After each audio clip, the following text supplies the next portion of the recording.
పెద్దిరెడ్డి రామచంద్రారెడ్డి అంటే అసలు ఏంటి పొంగనూరు? ఎక్కడన్నా భూమి ఉంది అంటే ఎక్కడ ఎన్నికలు జరిగినా కూడా ఇతర ప్రాంతాల నుంచి మనుషులు తీసుకురావడం, దొంగ ఓట్లు వేయించడం. తెలుగుదేశం కార్యకర్తలు ఎవరు ఈసారి ఆయన ఆటలు సాగనివ్వరు. దొంగ ఓట్లు వేయించుకొని ఎక్కడ చూసినా కుప్పంలో పోయేది దౌర్జన్యాలు.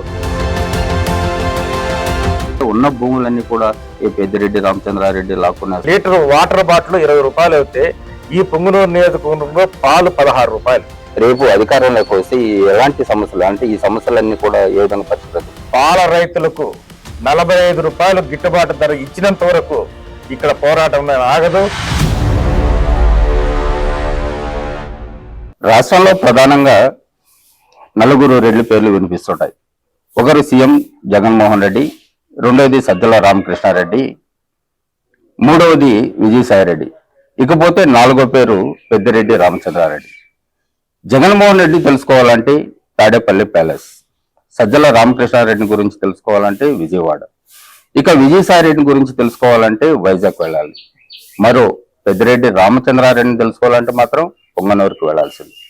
అయితే పెద్దిరెడ్డి రామచంద్రారెడ్డి యొక్క అరాచకాలు కానీ ఆయన యొక్క వ్యవహార శైలి తెలుసుకోవాలంటే ప్రస్తుతం పొంగనూరు తెలుగుదేశం పార్టీ ఇన్ఛార్జ్ చల్లా రామచంద్రారెడ్డి గారు ఉన్నారు. వారిని అడిగి తెలుసుకునే ప్రయత్నం చేద్దాం.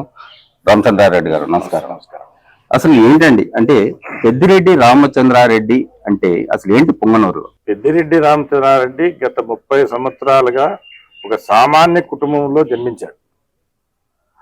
ఆయన ఈరోజు ఒక కాంట్రాక్టర్గా ఒక బిల్డర్ కంపెనీ వ్యవస్థగా స్థాపించుకొని వ్యవస్థలో ఒకవేళ కాంట్రాక్టర్గా కొంత లాభాలు రావచ్చు, కానీ ఇన్ని కోట్లు లాభాలు, ఇంత భూములు కబ్జాలు, ఇంత విపరీతమైన డబ్బు చేశారంటే అది పూర్తిగా ప్రభుత్వం డబ్బునంతా దోచుకొని చేస్తున్నారు.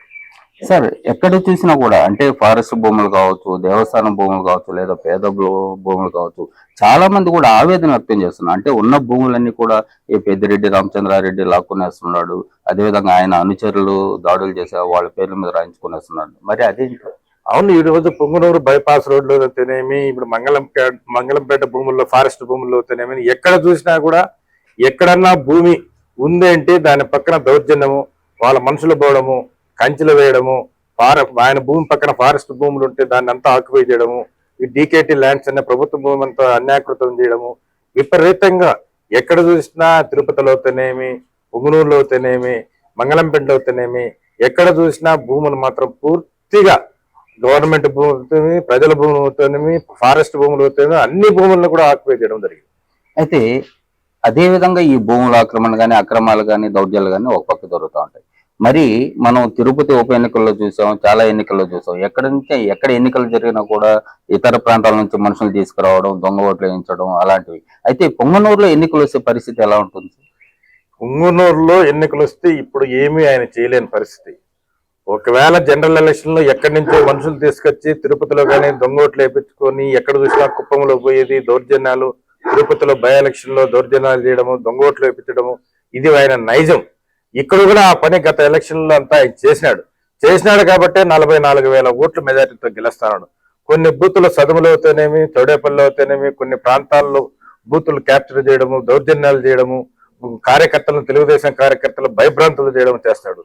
ఇప్పుడుండే పరిస్థితుల్లో, ఈ పరిస్థితుల్లో ఇక్కడ ఉండే తెలుగుదేశం కార్యకర్తలు ఎవరు ఈసారి ఆయన ఆటలు సాగనివ్వరని తెలుసు. అయితే ఇక్కడ దాదాపుగా మామిడి రైతులు చాలా ఎక్కువగా మామిడి అనేది సాగు చేస్తూ ఉంటారు. ఈ మామిడి రైతుల యొక్క అభివృద్ధి కానీ వాళ్ళ పరిస్థితి ఎలా ఉంది సార్? ఇక్కడ రైతులంతా మామిడి తోటల మీదనే ఎక్కువ ఆధారపడి ఉంటారు. ఇక్కడ మామిడి తోటలో అతనికి ఒక పల్ ఫ్యాక్టరీ పెట్టుకున్నాడు శివశక్తి. దాంట్లో ఇక్కడ పండించే రైతులు మామిడి గిట్టుబాటు ధర ఇవ్వకుండా, బయట నుండి వ్యాపారస్తులు రానియకుండా, ప్రతి కాయ టన్ను కూడా ఎక్కడ బయట పోనీయకుండా ఆయన ప్రైవేట్ చెక్ పోస్టులు పెట్టుకున్నాడు. గవర్నమెంట్ చెక్ పోస్టులు లేకుండా ప్రైవేట్ చెక్ పోస్టులు.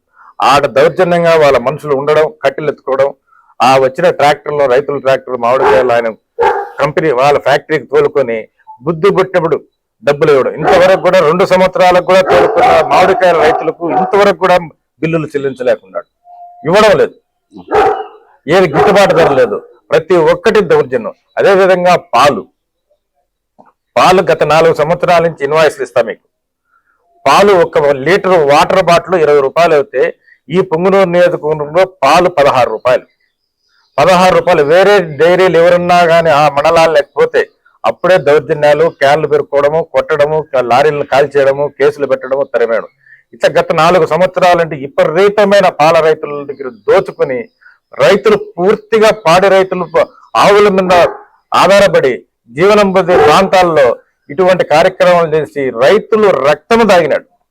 ఈ రోజు వేలాది కోట్లాది రూపాయల నెలకు కానీ సంవత్సరాలకు అవుతున్నాయి పాల రైతులు డబ్బులు దోచుకొని తినేసినాడు. అయితే రాష్ట్రంతో కాదు దేశవ్యాప్తంగా పొంగనూరు అంటే ఒక పాలకు ప్రసిద్ధి, అదేవిధంగా మామిడి రైతులకు సంబంధించినటువంటి ప్రసిద్ధి. అంటే దాదాపుగా ఈ విధంగా ఈ అరాచకాలకు పాల్పడుతున్నాడు ఈ పెద్దిరెడ్డి రామచంద్ర. అయితే మీరు రేపు అధికారంలోకి వస్తే ఎలాంటి సమస్యలు, అంటే ఈ సమస్యలన్నీ కూడా ఏ విధంగా పరిష్కరించారు? ఇవన్నీ కూడా రేపు మేము పొంగునూరు నియోజకవర్గంలో ఒక మేనిఫెస్టోలోనే విడుదల చేస్తాము. పాల రైతులకు 45 రూపాయలు గిట్టుబాటు ధర ఇచ్చినంత వరకు ఇక్కడ పోరాటం ఆగదు. మామిడి రైతులకు గిట్టుబాటు ధర వచ్చినంత వరకు కూడా ఇక్కడ ఎలాంటి సమస్య లేకుండా రైతులకు కానీ, పాల రైతులకు కానీ, మామిడి రైతులకు కానీ చేసి చూపిస్తారని చెప్పి తెలియజేస్తున్నాను.